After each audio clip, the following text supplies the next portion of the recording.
Our story begins in Germany, where King Wilhelm and his Chancellor Otto von Bismarck discuss how they're going to expand their vast empire.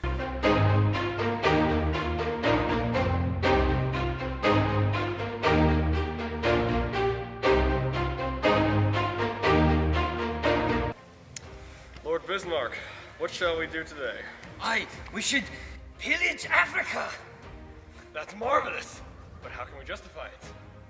Of course, for the name of the Lord, God himself! Yes! Thus, the Berlin Conference was born. Chancellor Bismarck hastily sent out messengers across Europe to send word of a conference that would change Africa forever. Sir Ballard. Oh, why yes. I have news to inform you that Otto von Bismarck has invited you to the Berlin Conference to divvy up Africa. We shall go at once. Representatives from across Europe come together to meet at Berlin in 1885.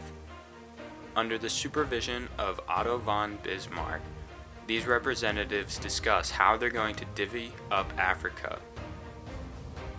The Europeans had no regard for prior African borders that they had not already set. Otto von Bismarck, it is I, Sir Ballard of England. I have come here before the Berlin Conference to discuss West Africa, particularly England's want to claim Nigeria. That is very interesting. However, I refuse the demand. However, if there was some kind of tussle, then maybe Britain could colonize Nigeria before the conference could respond. Welcome, all nations of Europe. We are here today for the Berlin Conference and talk about how to pillage the crap out of Africa.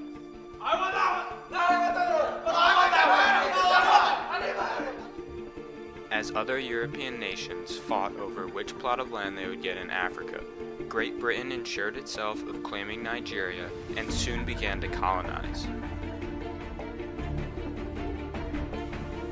Months went by as the Europeans peacefully disputed which slice of Africa they would claim. Eventually, Bismarck led the conference to very straight borders that divided several previously established tribes in Africa.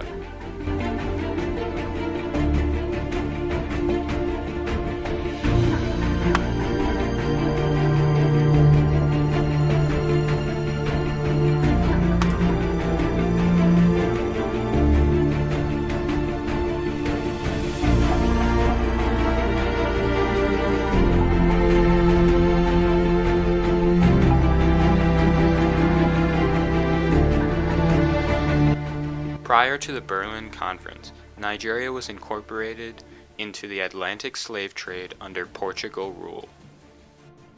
Slaves were transported to the New World, where they would harvest cash crops such as wheat, maize, and cotton. The journey was very treacherous, and oftentimes slaves were very compact in the ships on the way there. Although Portugal incorporated Nigeria into the Atlantic slave trade, the Neri Kingdom maintained its authority until British colonization. The Neri Kingdom was an Igbo empire with a religious hierarchy. Daily life consisted of various types of pottery and musical drumming.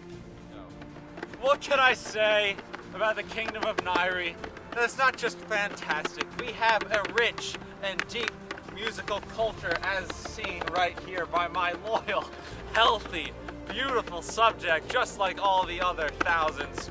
We have so much natural resources like clay as to make pots and pans and whatever you want. It is just so great here.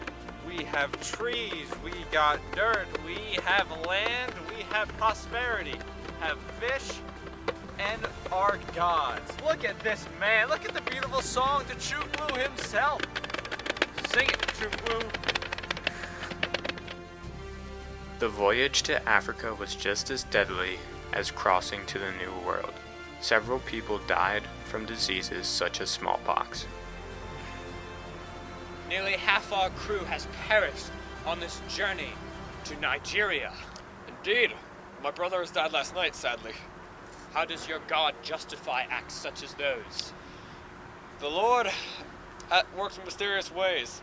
Those who have perished were not destined to reach Nigeria and convert the locals. We, however, are here to do his work, and he will see it done. If the natives should resist, they will know nothing but iron and blood. Indeed. It should not worry. There it is! Nigeria! Land ho!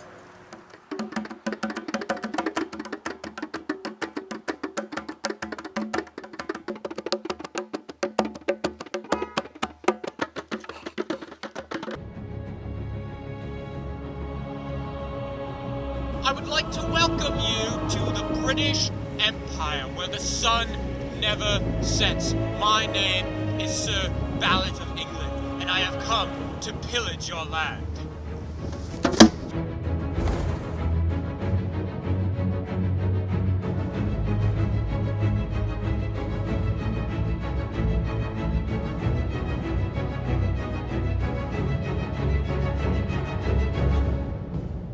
In the name of the Lord!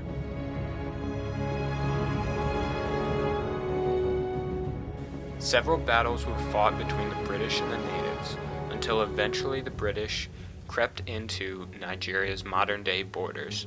They went as far as to bombing a local native city. However, the terror from Britain did not end there. Missionaries were sent throughout Africa to convert the natives to Protestant faiths. The rejection of Protestantism eventually led to several different syncretic faiths. Although European missionaries were used to expand the church's influence, missionaries primarily served as the justification of the Berlin Conference. European powers believed that if they could justify the colonization of Africa using religion, colonization would have the support of the European people. I look upon you, pagans. I see that you need the word of Jesus Christ in your everyday life. Why wouldn't he need one God when we already have so many? Because this God is the one and only God, the true God, and you must worship him. Why? Because as England comes into your territory, they expect you to follow him, for he is the one and only. Take me to your leader, savage! Are you the leader? Who's asking? The Archbishop of Canterbury! Which is... Savages. Listen, I am here on behalf of the English Empire, and I demand that all of you must convert to Protestantism. First, let him go. Or what? This is my land! I don't know if you realize. This is the Lord's land now! What are you gonna do about it? Stupid white man.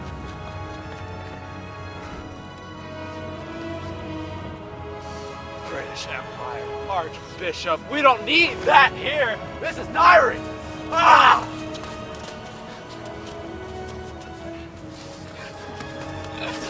That's how we do it here! Oh! This little rebellion is over. Come on, citizen. Let's go.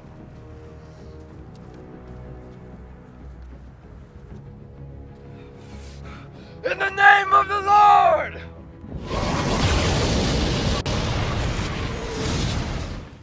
And so, the effects of the Berlin Conference were tragic, leaving most of Africa to not gain independence for 100 years to come. Britain was able to capture the rest of Nigeria within 50 years. The local tribes, such as the Igbo, may have changed forever because of the Berlin Conference, but the tribes live on through the African people. That concludes our presentation. Thank you for watching, and have a great day.